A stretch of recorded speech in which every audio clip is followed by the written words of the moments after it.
All right, so starting a new series today leading up to Easter, called The World's Most Significant Moments. One of the true privileges I have as a pastor and counselor is being invited into the whole of somebody's life experience. For many relationships we have, we know some aspect of their lives, right?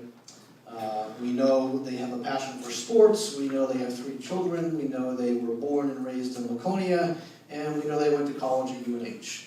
But a privilege I have, and it is a privilege, is getting to see it all. I get to see not just the things they have done and where they grew up, but I get to see the highs and the lows and the loves and the regrets and the shame and the guilt. I get to see things that people don't let everyone see. And so when somebody lets me see all of this about themselves, especially the things they are ashamed of, it makes me feel honored. Like I sincerely feel honored that somebody would share that. And so, but honestly, many of these relationships that I have are short-term. Right? They come to see me for a time, and they experience healing, and hopefully they move on and help others heal as well.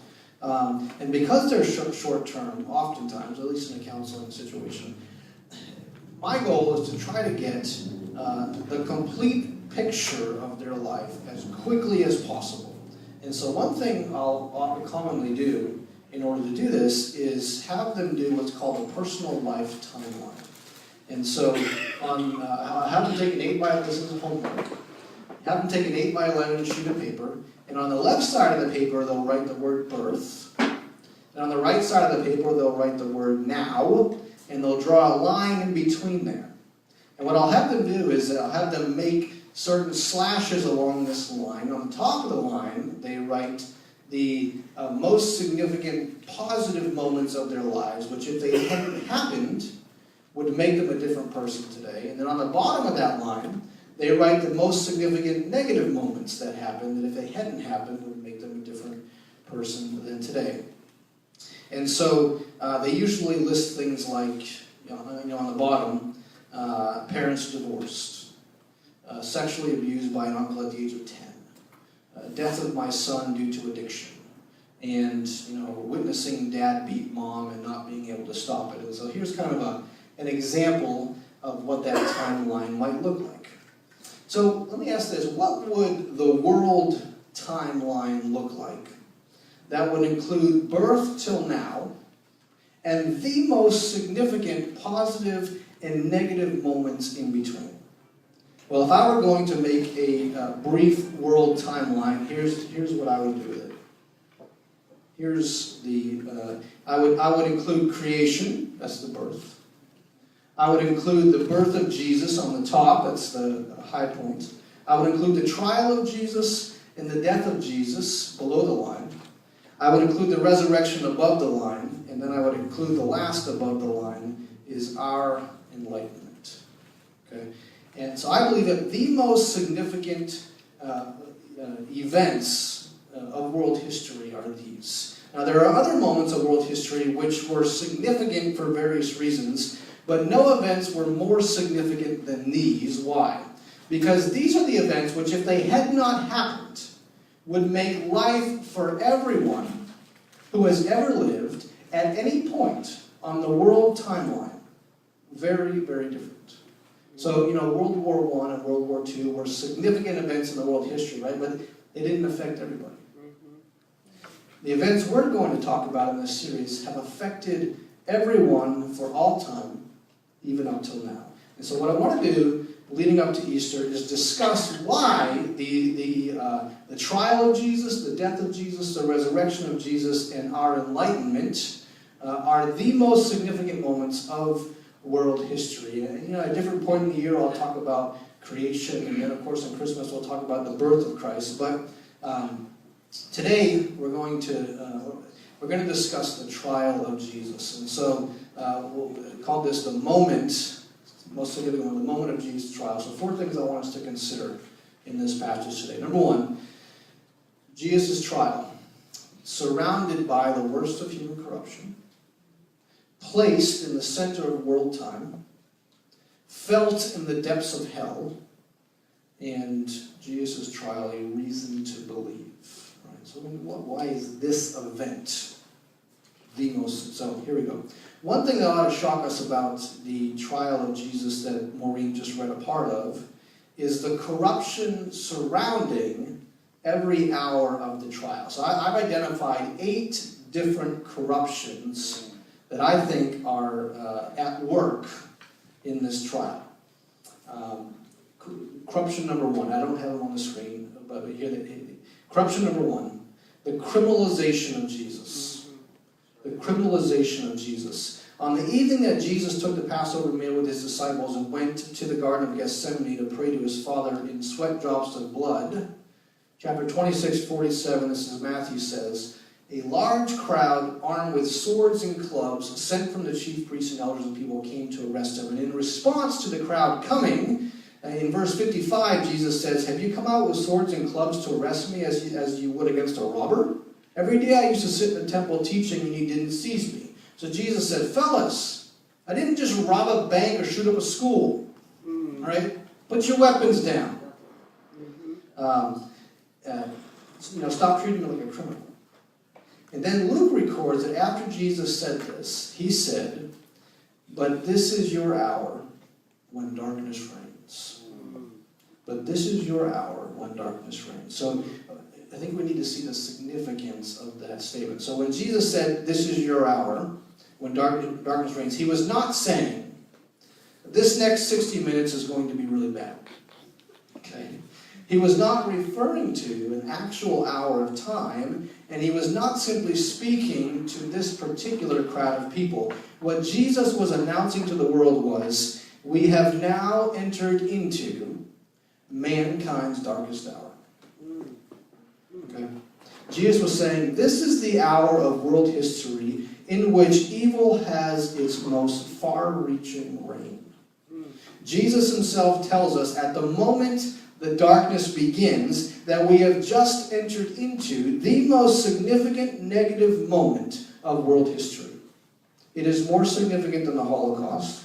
It is more significant than when the atomic bomb was dropped on Hiroshima. Jesus tells us that from the moment he is arrested to the moment before he rises from the dead, those 3 days of human history are the darkest hours the world has ever seen. This is your hour, humanity, when darkness reigns. Why? Because what's about to happen is the equivalent of God gripping the sun of our solar system in the palm of his right hand and baseball launching it into another galaxy, leaving our planet completely dark. That's the equivalent of what's happening here. The one who created the sun that shines on us is himself being snuffed out. Okay? And so that's why Luke tells us that when Jesus was on the cross and breathed his last, quote, darkness came over the whole land until 3 in the afternoon, for the sun stopped shining and the curtain of the temple was torn in two. So the entire light of the world went out when Jesus died. Folks, I don't care what day you drum up as a bad day in the life of humanity. No day compares to this day. And it all begins with the people treating the light of the world like a criminal. Okay, that's the first corruption. Corruption number 2 is this: jealousy in insecure leadership. Jealousy in insecure leadership. So when Jesus stands before Pilate, it was the custom for a prisoner to be released to the people at the Passover festival. And so basically someone got exonerated. It's kind of part of the celebration, right? And so as Pilate asked the crowd who they would like him to release this Passover year, Barabbas or Jesus, Matthew tells us, for he knew that they had handed him over because of envy. So the trial of Jesus, is put through is not about justice. It's not about truth. It's not about obeying God by getting rid of those who blaspheme. The whole trial was initiated because the people in power were insecure and jealous that Jesus had more followers than them. Amen. Okay? He's stealing our show. Let's kill him. Okay? Jealousy in insecure leadership. Corruption number 3, greed. Greed. The primary motivation for Judas to betray Jesus was not because Judas had something against Jesus. The reason Judas betrayed Jesus was because he got the idea of gain from it. Money was promised to him, right? So Matthew 26:14, then one of the 12, the one called Judas Iscariot, went to the chief priests and asked, "What are you willing to give me if I deliver him over to you?" So they counted out for him 30 pieces of silver. From then on, Judas watched for an opportunity to hand him over. But then Luke says, when he describes Judas, he says, Satan entered Judas first, and he went to the chief priests and the officers of the temple and discussed with them how he might betray Jesus. They were delighted and agreed to give him money. So we have Jesus being criminalized. We have the insecure jealousy of Jewish leadership. And then we have the blatant satanic welcoming of greed by Judas. Corruption number 4.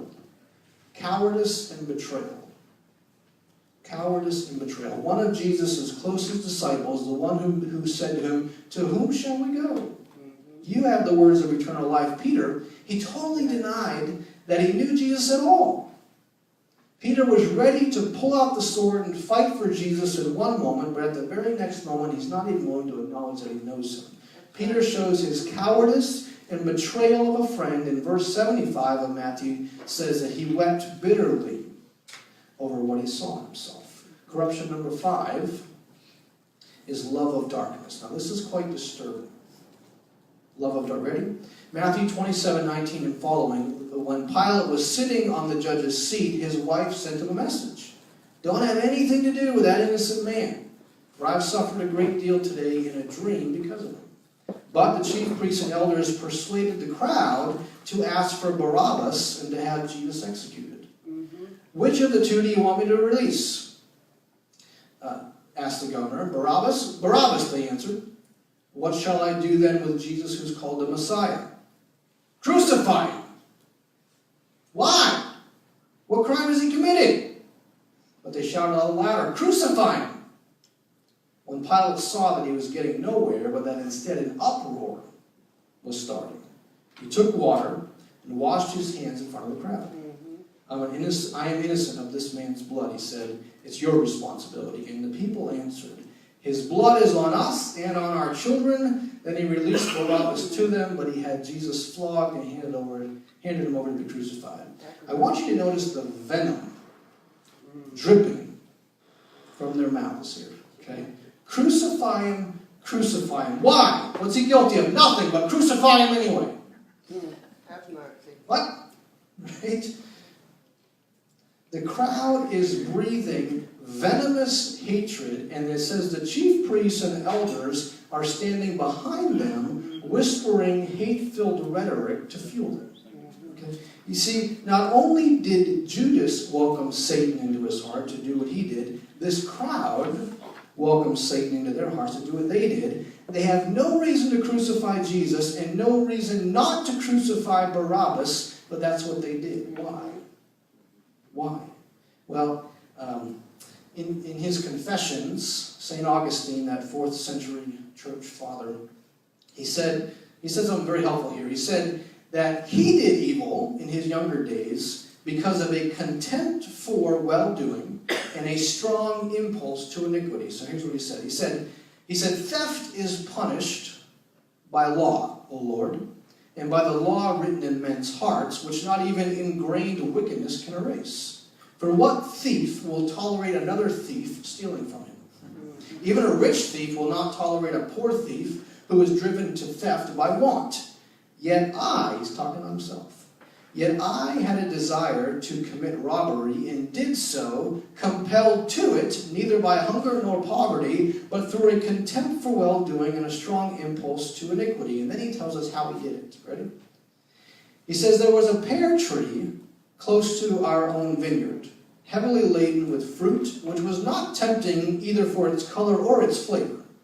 Late one night, having prolonged our games in the streets until then, as our bad habit was, a group of young scoundrels, and I among them, went to shake and rob this tree.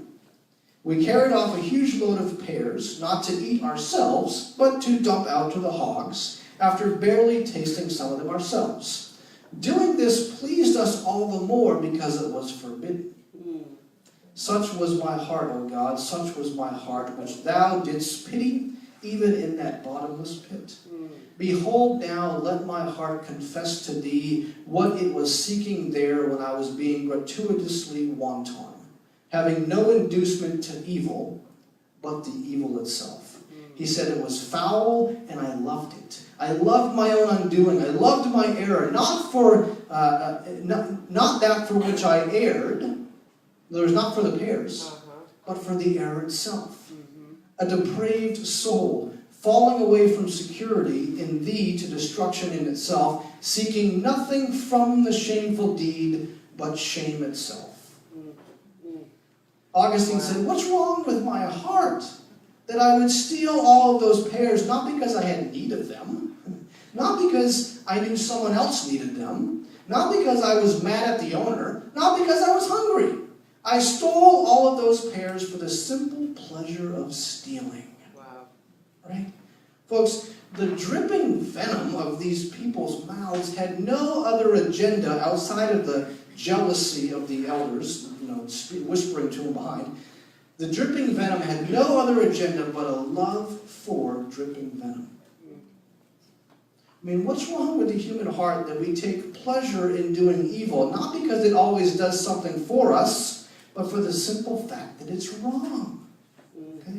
Let's chant this man's death, not because he deserves death, and not because we're going to gain anything from his death. Let's chant this man's death for the simple pleasure of chanting death. It's fun. I mean, Jesus was right when he said in John 3, this is the verdict. Light has come into the world, but people loved darkness instead of light because their deeds were evil. Yes. So the love of darkness, right? Corruption number 6, arrogance and pride. The soldiers responsible for flogging Jesus before he was crucified show, I think, the worst of arrogance and pride. They have power in their hands, and they arrogantly wield it around. Now, Dr. Robert Rayburn said that these, and this is important, I think, these soldiers were not Roman legionnaires, but auxiliaries recruited from non-Jewish elements of society. They loathed the Jews and found pleasure in the sadistic treatment of them when they fell into their hands, a king of the Jews even more so. This was an opportunity not to be missed, and so the entire company was present for the sport. Okay? So it was not just their power and position that fueled their mistreatment of Jesus, it was their prejudice as well. So think about this. The Jewish people were an inferior people to the Roman authorities. Remember, the nation of Israel at the time, it was an occupied land.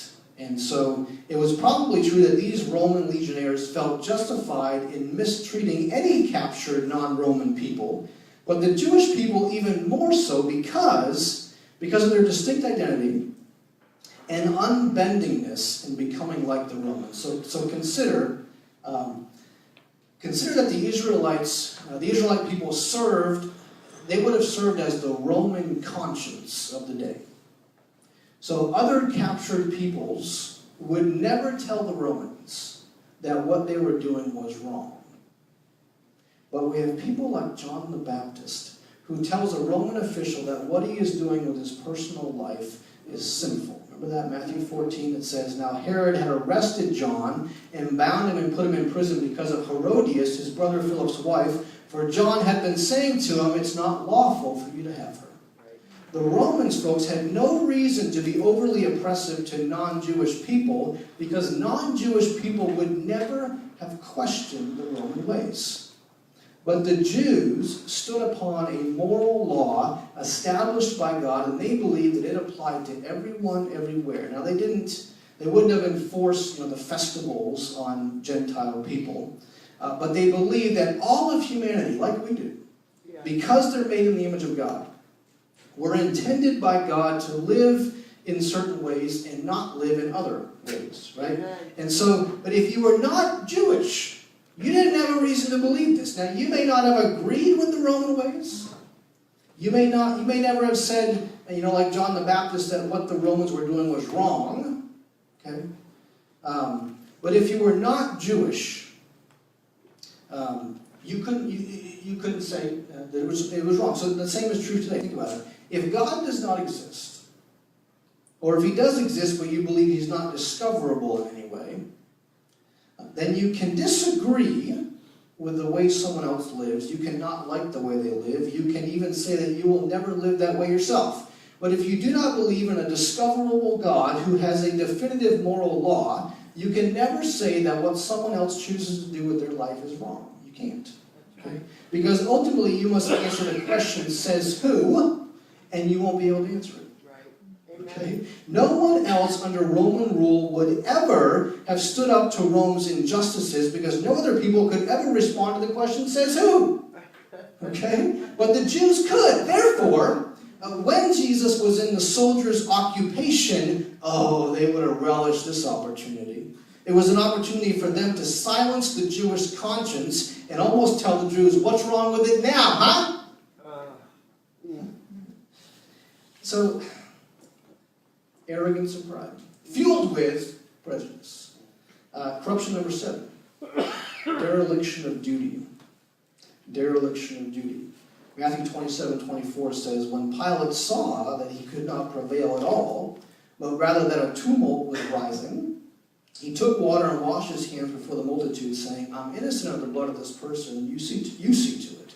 And this is a complete dereliction of duty by Pilate. Okay? He knows that what they want to do is wrong. He knows what the right thing to do is, but because of fear, he gives in to the crowd.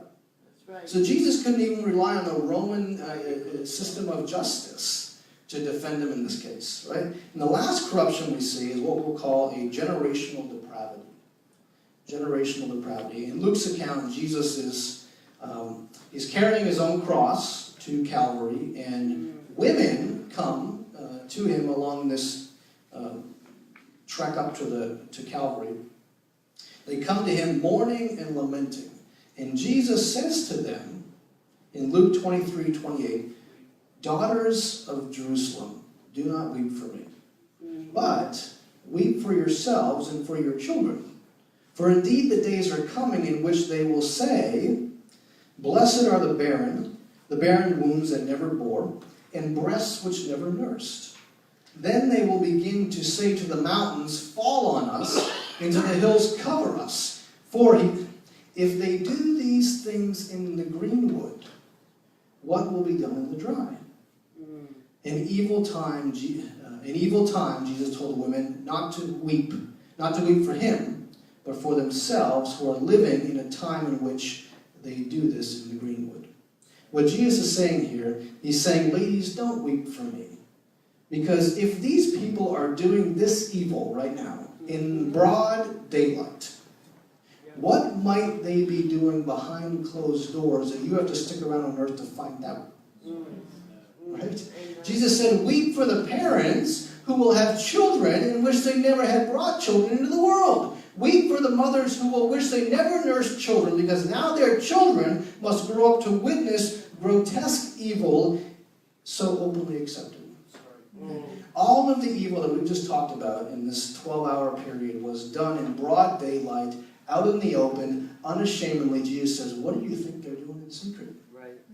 That's right. So that's the first thing we see. We see Jesus' trials surrounded by human corruption.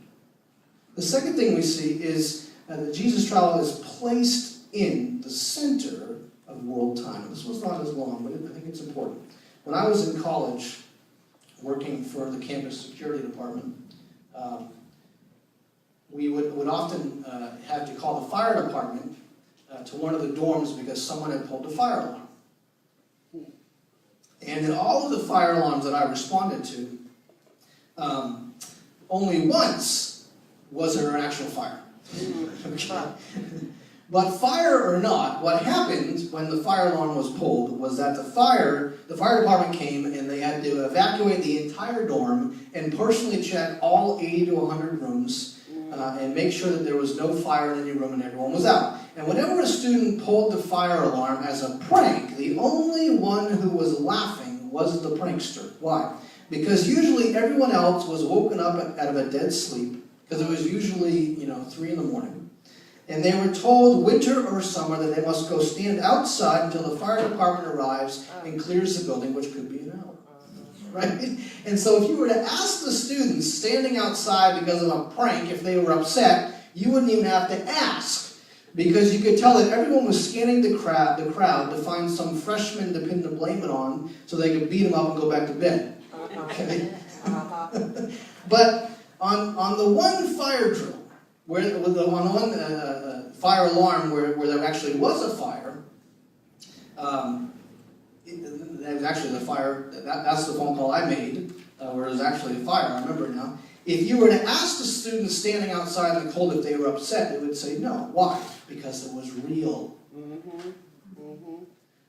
So there are those today who, or maybe we're tempted today to want to believe that the events of Jesus' life were not actual historical events.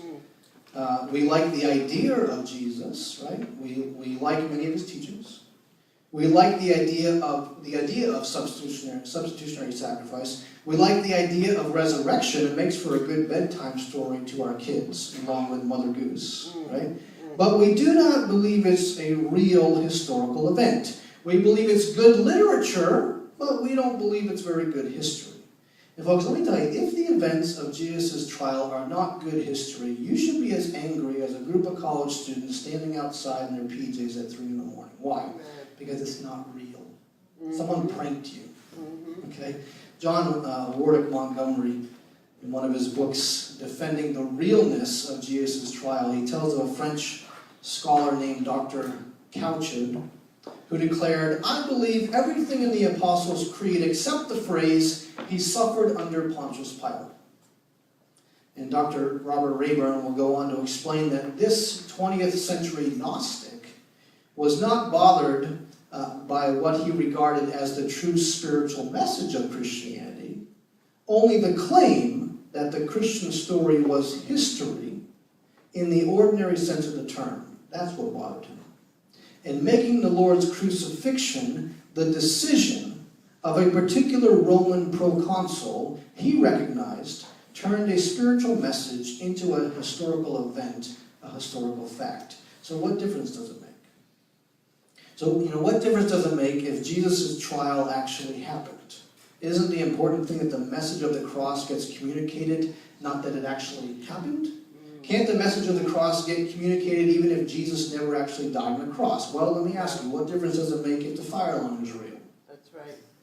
Okay? It makes all the difference in the world. Because if the events of Jesus' life did not actually happen in world history, then what's the use of standing outside like we are? Amen. Will you die for a fictional story? Folks, we as Christians are not concerned with the idea of Christ's sacrifice. We're concerned with its facticity. And nothing goes so far, I believe, to bear witness to the facticity of this account as does the name, place, and the part of Pontius Pilate in it. Yeah.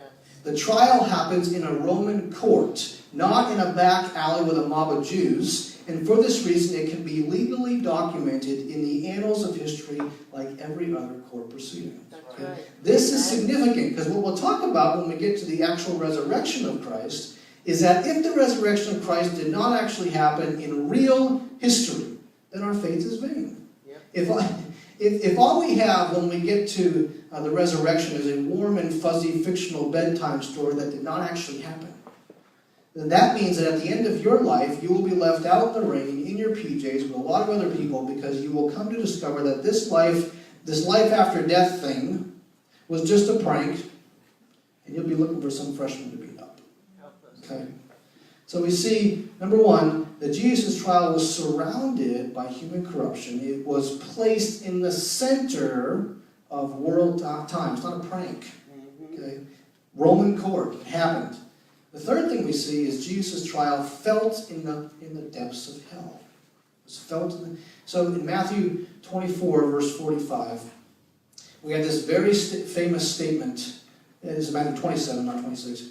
Very famous statement by Jesus. From noon until 3 in the afternoon, darkness came over all the land. About 3 in the afternoon, Jesus cried out in a loud voice, Eli, Eli, lama sabachthani, which means, my God, why have you forsaken me?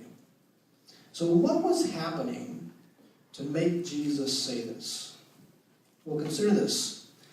Before this point, Jesus he appears to be completely calm and even silent. He was that silent, suffering servant of Isaiah 53, right? But right here, as he's about to breathe his last, Jesus cries out. He cries out. Literally what the Greek word for cries out means is exceedingly great voice, or Jesus screamed. Okay? And let me tell you, this scream was not a scream of physical pain. Okay? He was not saying, my hands, my feet. He was screaming because of something far worse than physical torture. He was screaming because of the pain of rejection. He says, why have you forsaken me? Right? So now, when a coworker rejects you, it may sting for a moment, but you move on, right? Or if a friend rejects you, it stings, but you move on. But if your spouse rejects you, or if a parent rejects you, that's different, right? And if you are rejected by someone you were once very close with, or if you are rejected by someone you had a desire to be close with, that increases the level of rejection you feel when you're rejected. Well, Jesus had experienced a oneness with the Father like nothing you and I have ever experienced with anyone before. And what was happening at this moment on the cross was that God was completely rejecting him.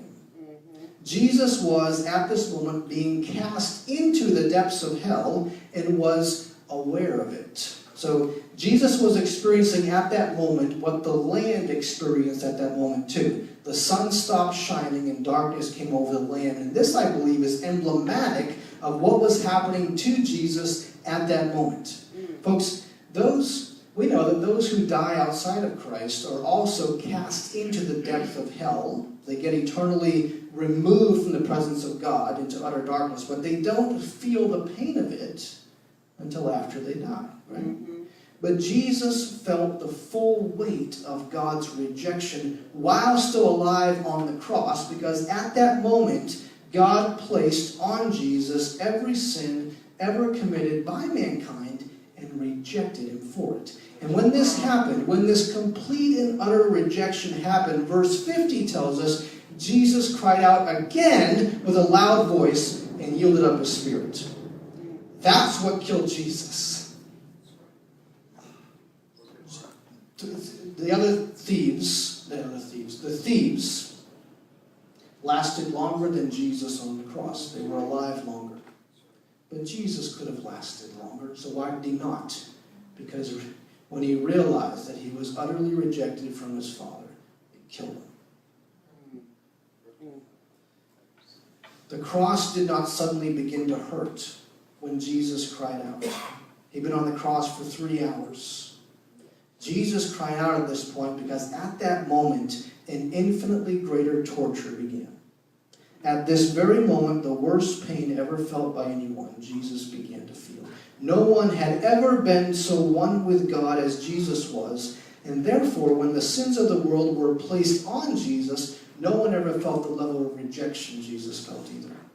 In fact, how we know that it was this pain of rejection and not the cross that killed Jesus is because of what Mark tells us that Pilate did when news came to him that Jesus was dead. Mark 15:44, Pilate marveled that he was already dead. Why did Jesus die before the thieves died? Because Jesus had an infinitely worse pain to bear than they did. Okay? When Jesus felt the eternal rejection of God, he gave up his spirit because he said to himself, I can't live any longer. Okay? Jesus died on the cross because on the cross, before he died, God totally rejected him. And it was the worst torture anyone could ever feel. So we see that Jesus' trial was surrounded by human corruption. It was placed in the center of world time in a Roman court.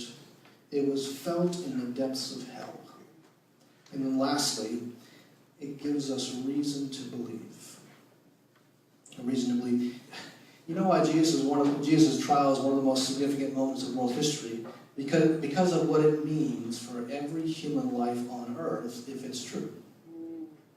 So the view of the gods in the time of the Romans was of cosmic beings who used humans to relieve their own suffering.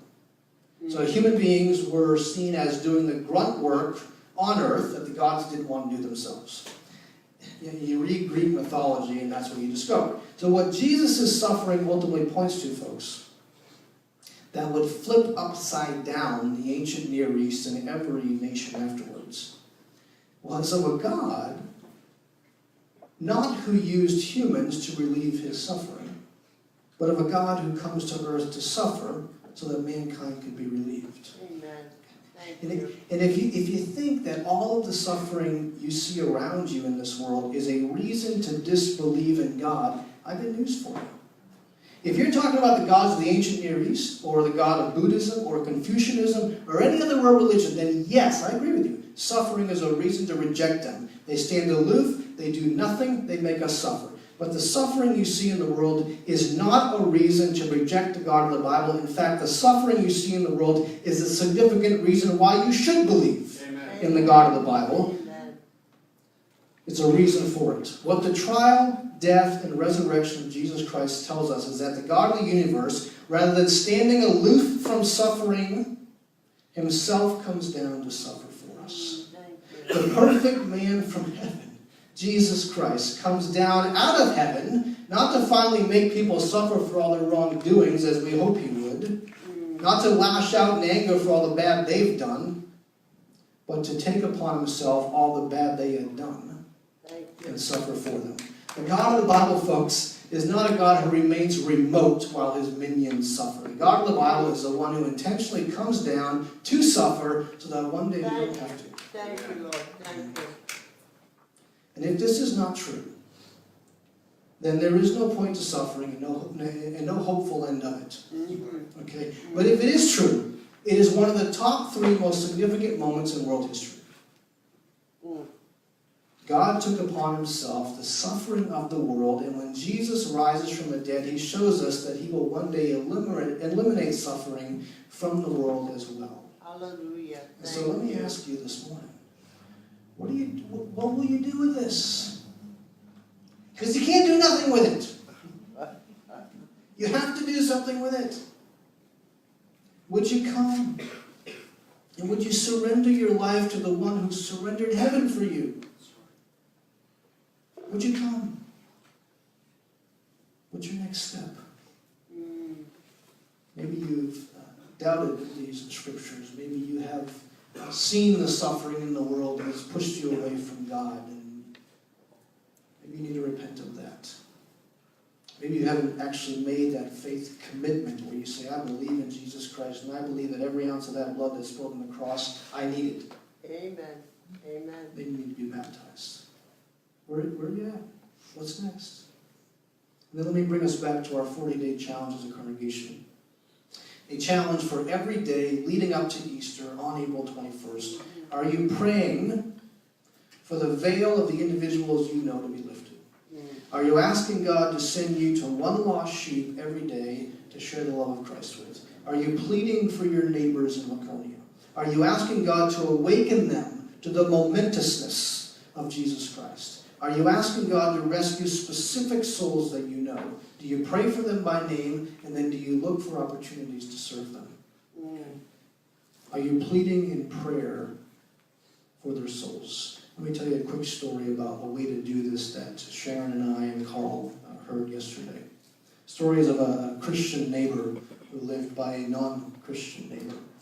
And they had a dog. The Christians had a dog that got loose one day, and their neighbor lived quite a ways down the road, about a quarter mile, and that neighbor called the Christians and said, "We got your dog, would you please come get it?" He said, "Sure, I'll be right there." So he drives up to his house, gets the dog, and the neighbor says to him, the non-Christian neighbor, "Hey, do me a favor, put a fence up right here, keep your dog out, and don't let me ever see it again." And the gentleman didn't reply. He just said, "Okay, thank you." And he had the wisdom to go home and say, that wasn't about a dog. And he began to pray for him. And so they lived in Colorado. And so, but their neighbors, actually that was a vacation home, they only went there three times a year. But these Christian neighbors knew that their other neighbors were coming to visit, and a few days before they came, Colorado got 3 feet of snow. And where they lived on the road, the town didn't plow that far out, so the neighbors had to plow for themselves. And so he took his plow truck, he had a key to this guy's long driveway gate, and he plowed for 2 hours his driveway, because it was that long. And the guy came home and saw it. And they'd have a growing relationship now, in which that neighbor praises this neighbor as being the best neighbors ever. And what he came to discover over time was that the reason I only come there 3 times a year, the reason they bought a house in the middle of nowhere is because their son had died at the age of 12, and it was their place to go grieve. They didn't want to be around people.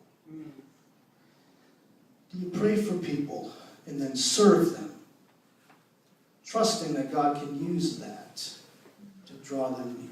They're not Christians yet, but I tell you what, they're getting closer. Do you do this for your neighbors? Are you praying for one every day? What's your next step? Let's stand and read our communion scripture together.